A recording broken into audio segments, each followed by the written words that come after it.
What chicken bacon people, my name is Trey, and I got something new for this channel I would like to bring to you guys. This is going to be my top 10 tips of surviving a zombie apocalypse. So I got something special for you, and some of these are going to be pretty fucked up. But it's what you need to do to survive, my opinion. So we're going to start this off quickly, so here we go. Number 1, guns are for the living. Guns are for the living. What that means is, a gun is only going to get you killed. A noise of a gunshot is only going to attract zombies from about a 7-mile radius and bring it into your location. Zombies are not afraid of guns, and with that being said, guns are pointless. It's a waste of ammunition, and ammunition is but more valuable than gold at this time. Who are afraid of dying are humans. Guns are a scare tactic. They're for either attacking or defending while being attacked by other living humans. Guns are a scare tactic if people are afraid to die. Most people are afraid to die, and they're going to be afraid of being shot. Hence, don't use bullets on zombies. You're only going to fuck yourself. If you're going to have to use bullets, make sure they're only for the living. On to the next one. Number 2. Day 1, you'll probably die. So, this ain't really counting as the first day of the infection, but the day it actually booms, when everyone's aware of it, when it goes viral, spreads, it's popping up all over the place. Chances are, you could be the best zombie survivalist, you're not going to survive the first day. The first day, it's too many unvariables, too much chaos, uncontrolled, too many unplanned events going on. If you're able to survive the first initial outbreak, you're good as golden. But there's too much that's going to happen. A family member might be attacked. Your vehicle may be T-boned by another vehicle.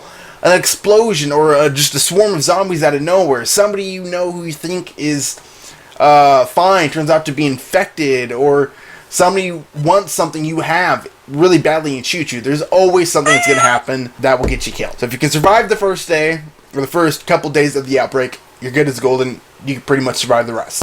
Number 3.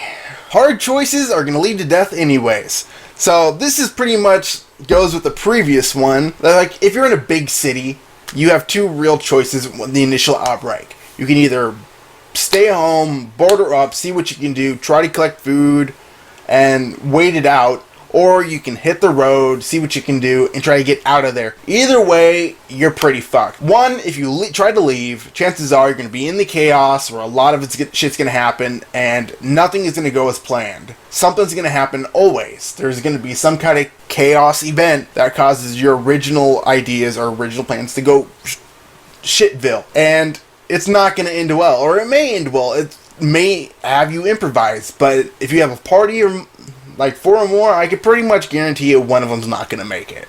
And if you do stay home and bunker up or store items like that and just border up the windows and the doors, if you try to wait it out, either way, you're now in a town full of infected.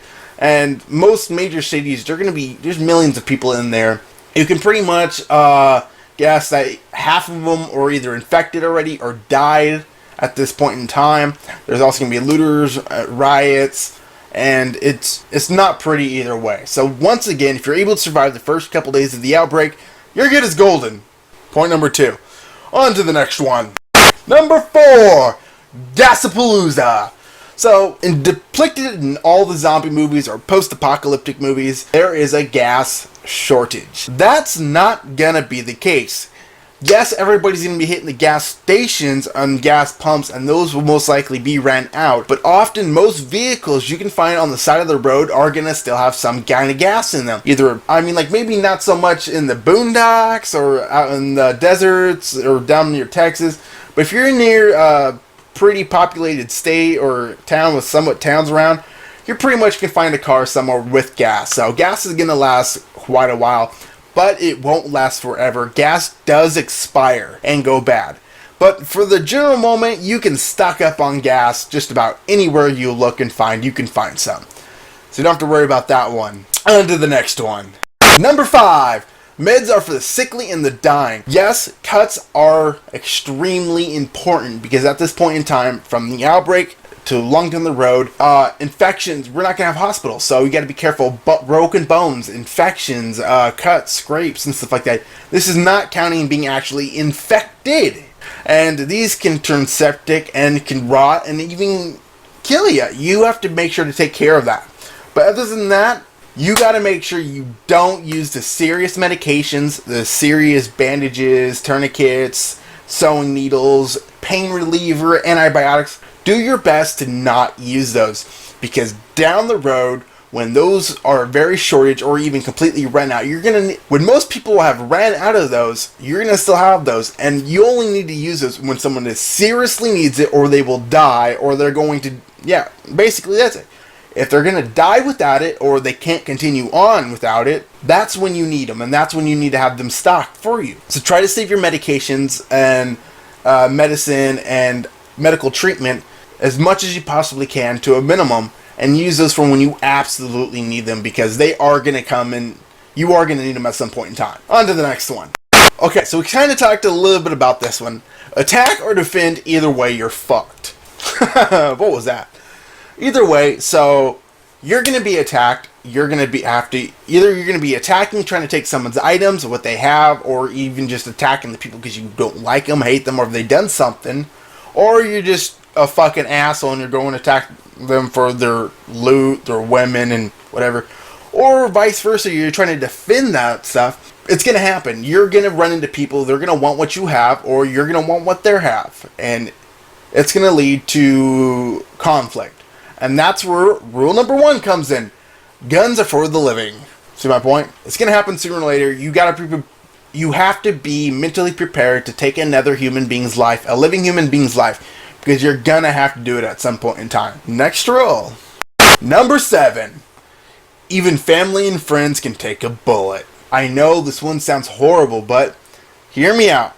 If a family member or a friend or somebody in your party or somebody who happens just to be in your group gets bit, scratched, or infected, they gotta go. I'm sorry, you may love them, you may have emotions, no matter what they say or go, you cannot chance them turning and destroying the rest of the group or survivors that are with you.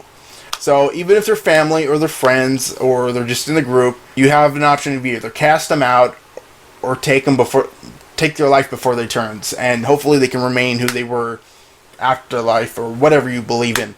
Either way, they gotta go. It's for the sake of your life, the survival of the others with you, and a single friend who you refuse to either let kick out or kill, they could very well turn, kill others, cause you to leave stuff behind, cause you to leave stuff that could save lives behind. Chaotic. You can split people up and make them go other ways because there's no other way to get out of there. One infected can turn around and make 30 infected and go crazy. It's uncontrollable. So in the end, they gotta go before it happens. I know, brutal, and I'm sorry to say this, but mama, I love you. You get bit, I'm shooting you. Next one. Number 8. Quiet is key. Be the ninja.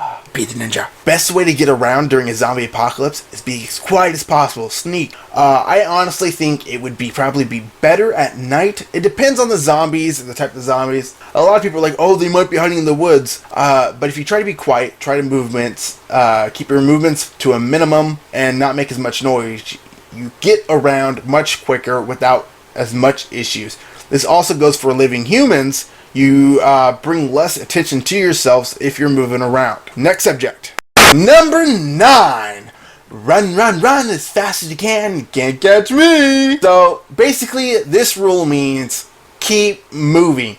You can't stay in one spot for too long. And I know that's going to be crazy and difficult. And some people are like, hey, this place is safe.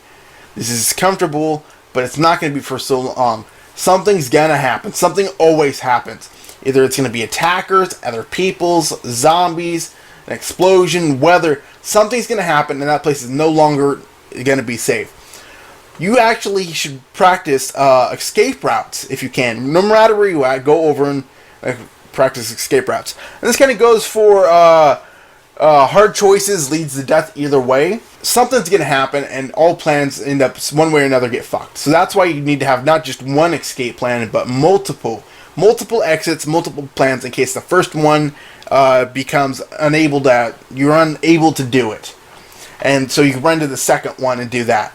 Either way, try to go from spot to spot.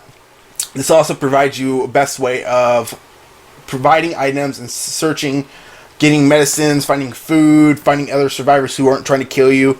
And the whole Gasapalooza rule will kind of take effect in helping you out with that situation. Next rule. Number 10. One way or another, it all ends badly. This is a zombie apocalypse, ladies and gentlemen, and everyone dies. Chances are you're gonna be torn apart and have your liver eaten by a fat fuck named Jeff. No offense to anybody out there named Jeff. Either way, do your best to survive, last as long as you can. Maybe you might be able to die of old age, or die of sickness, or die in the cold. Maybe you'll be eaten by zombies. Maybe you'll kill yourself, or maybe a friend will have to put a bullet in you because you got bit. Either way, death ain't pretty, and it's never gonna be. Either it's your life or somebody else's. Death is never pretty. But it will happen. So just keep that in mind. No matter how hard you try, death is always around the corner. It might not be there for you for today, but it may be tomorrow. Just remember that. So this is Trey's top 10 rules to surviving a zombie apocalypse. What do you guys think? If you think I missed anything out, tell me in the comments below. I would love to hear your guys' opinion on this and your input on this new kind of video that I am doing. With that being said, guys, my name is Trey. I hope you have a great day. I hope you enjoyed this video because I actually really enjoyed talking about it, even though it is really dark and depressing. But these are what I believe will help keep you alive as long as possible. This also depends on what kind of zombies there are or what it is, but that's an entirely another video worth doing later that I'll probably get into with other people, leading to arguments. Either way, my name is Trey. Hope you have a great day. Thank you for watching. And don't forget, as always, come on, do it with me, guys. Don't forget to shake and bake.